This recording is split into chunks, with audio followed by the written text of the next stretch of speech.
Thank you all for joining us at Cafe Milano. And today it is a timely and important discussion. We've called this roundtable today, Inside Italian Wine's Next Move in America.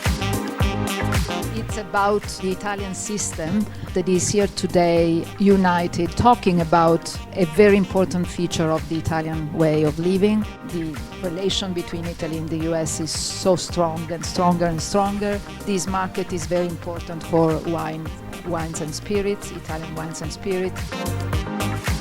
Vinitaly, which is the largest and the most important trade fair in Italian wine in the world.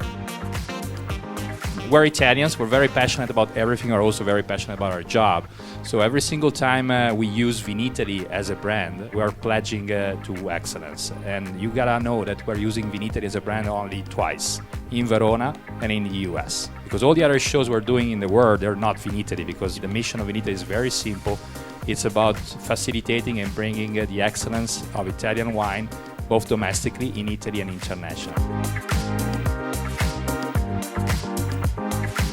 I would like to thank all the distributors and importers that are the real players that brought our wines to be, let's say, protagonists of the American market. All of you seated here and all your colleagues. So you have given us a very important service to position our product in the right place, in the right time, and at the right level.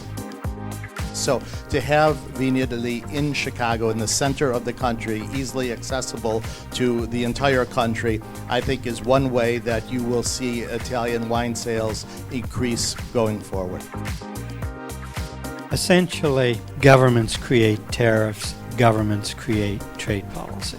It's important for your governments to hear from you.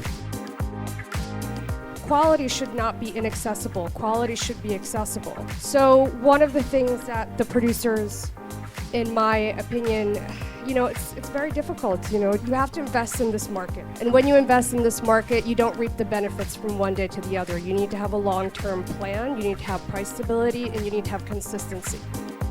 So many Italian-founded businesses across the country, whether they're restaurants or shops, that are just iconic in their communities and neighborhoods. Those are the voices, those are the best spokespeople for Italian wine right now in the United States, all across the country. And our job is to make sure that we get them an audience with key policymakers.